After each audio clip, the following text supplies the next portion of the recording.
Samajwadi party का आप बयान ले लें, फिर उस पे उसके बाद मैं अपनी प्रतिक्रिया दूं तो शायद ज्यादा अच्छा होगा। नहीं, आप परिपक्व राजनेता हैं, सारे खेल समझते हैं। ये जानबूझकर किया है, अनजाने में चूक हो गई।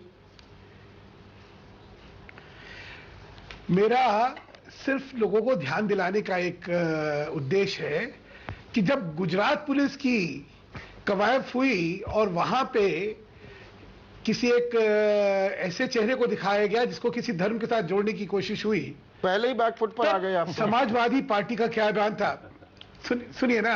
हाँ, तब पहले ही बैकफुट पर आ गए। आप जानते हैं अगला सवाल क्या होगा। मैं बैकफुट पे आ गया कि कौन बैकफुट? आप बैकफुट पर आ गए। मैं ये कह रहा हूं कि उनका अभी तो मैं गुजरात गया नहीं, अभी उत्तर प्रदेश की बात कर रहा हूं। आज मेरी बात सिद्ध हो गई।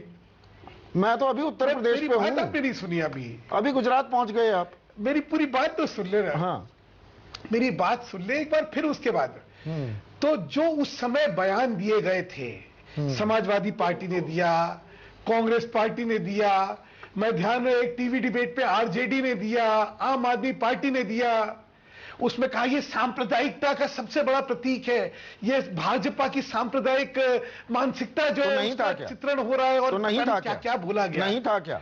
तो सुनिए ना आप एक सेकेंड। तो ये जो अब यूपी पुलिस ने करा, ये धर्मनिरपेक्षता का प्रतीक लग रहा है मुझे फिर उस हिसाब से।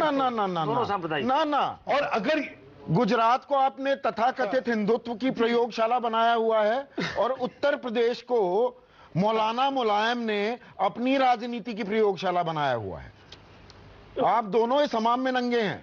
देखिए, भद्दा शब्द इस्तेमाल कर रहा हूं, पर ये आप इसे सिर्फ एक जुमले के तौर पर ही लीजिएगा। अब इसकी बाल की खाल मत निकालने लगी।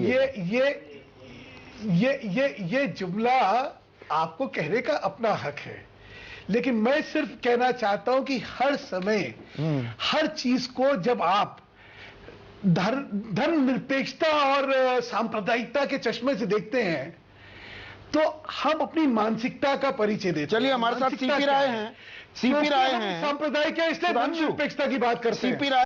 संदीप जी, वैसे आज आपका इतना उग्र रूप शायद मैंने पहली बार देखा है, और इसलिए आपसे निवेदन करूंगा थोड़ा ठंडा हो जाइए। बहुत उत्तेजित होकर आज आप बहुत उग्र रूप में जो है इसका संचालन कर रहे हैं, इसलिए थोड़ा सा शांति से करेंगे। नहीं, मैं आपके साथ भी, देखिए सुधांशु, आप भी मित्र हैं और राकेश जी भी मित्र हैं, और दोनों का मैं सम्मान करता हूं।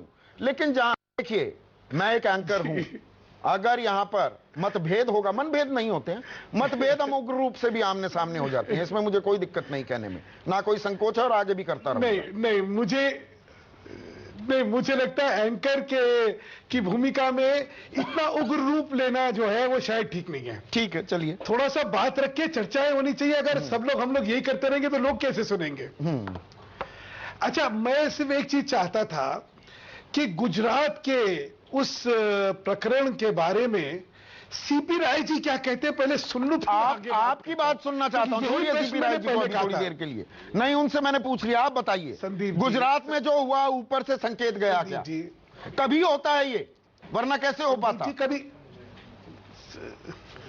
संदीप जी, जहां आज के दिन इंफॉर्मेशन टेक्नोलॉजी इतनी ज्यादा विकसित है कि कोई भी संकेत, संदेश या आदेश वो फट से जो है कहीं ना कहीं रूप में निकल के आ जाते हैं। ये इस तरीके की जनरल बात करना कि ऊपर से आदेश आया, वो मैं इसलिए कह रहा हूं, गंभीर चर्चा में वो मैं इसलिए कह रहा हूं। अब सुनिए, अच्छा आप बोलिए। देखिए, 26 दिसंबर 2014 का वाकया, वो तो बहुत रिपोर्ट हुआ, आनंदीबेन पटेल को अफसोस भी जाहिर करना पड़ा, पर दरअसल उसके 5 दिन बाद ही गुजरात में ही नर्मदा बांध पर एक और मॉक ड्रिल की गई। शायद आपको भी ना पता हो, आपको खैर जानकारी रखते हैं, मीडिया में कम रिपोर्ट हुआ था। वहां एक और मॉक ड्रिल हुई, और वहां पर तथाकथित बवालिये जो थे, जो एक्टिंग कर रहे थे दंगाइयों की, वो नारा लगा रहे थे इस्लाम जिंदाबाद। सूरत को मैं मान लूं चूक हो गई, 4-5 दिन बाद फिर एक और मॉक ड्रिल, फिर से जो तथाकथित आतंकी वो एक धर्म विशेष से जुड़ा नारा बुलंद कर रहे हैं। यह भी संयोग हो गया। संदीप जी, इसकी चर्चा तब करते तो शायद मैं तथ्य पता लगा के फिर बात करता।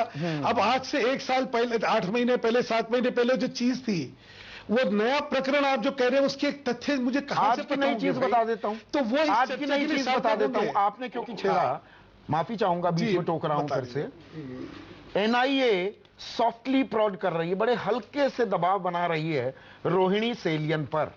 मालेगांव ब्लास्ट में पब्लिक प्रोसिक्यूटर हटा दिया गया उनको। हाँ, ये एक और चीज जोड़ दी है सुकेश ने। उनको हल्के से उनको दबाव डाला जा रहा था एनआईए की तरफ से, एक बड़े अफसर के द्वारा, कि सरकार चाहती है आप सॉफ्ट हो जाइए इस केस में, क्योंकि उसमें 7 तथाकथित सुकेश जी, हिंदूवादी सुकेश जेल जी, में बंद हैं। अच्छा मैं बोल लूं, जी। सुकेश जी और संदीप जी दोनों सुन लीजिए। इल्जाम लगाने से पहले अगर पूरी रिपोर्ट भी पढ़ लेते तो बहुत अच्छा होता। चलिए बताइए। एक तो आपने कह दिया हटा दिया, वो हट रही थी इसलिए उन्होंने इल्जाम लगाया। अब उनकी बात की सत्यता लेंगे या ये भी हम पहचानने से इनकार कर देंगे कि जब उनका हटने के ऑर्डर हो गए उसके बाद उन्होंने इल्जाम क्या लगाया? हमें अरे भाई ये इल्जाम पहले इसकी तह लगा में दी तो जाना उसकी चाहिए? वास्तविकता सुनिए। क्या हमें रोहिणी सेलियन के आरोपों की तह में जाना चाहिए? बिल्कुल जरूर जाइए। सरकार हमें किसने जाएगी ना? रोका है? सरकार लोगों ने जाएगी ना? हमें दामन, सरकार क्या जाएगी? सरकार ने तो जानकारी लेके इसको रद्द कर दिया ना। सरकार ने एनआईए का, अगर आपने बयान आज देखा हो तो उन्होंने पूरी उसकी डेट वाइज जो है उसकी व्याख्यान कर दी। राजीव त्यागी काउंटर कर रहे हैं। फैसला हुआ था एक मीटिंग के अंदर। राजीव किनको त्यागी हटाया काउंटर जाए। कर रहे हैं। अच्छा मैं अपनी बात तो खत्म कर लूं। जी। मैं पहले अपनी बात खत्म कर चलिए, लूं, फिर चलिए, काउंटर करिए, सुन लेते करिए। हैं। तो हर चीज को एक उसके परिप्रेक्ष्य में देख के अगर हम लोग कहेंगे तो बहुत अच्छा होगा। अब क्या हो गया है कि हर एक जो जना है वो एक किसी खास चश्मे से हर प्रश्न को और हर स्थिति को देखना चाहता है, और उसके पीछे कहा कुछ और जाता है, मकसद राजीव कर रहे हैं। ठीक है, आपने अपनी बात कह दी। राजीव काउंटर कर रहे हैं। राजीव।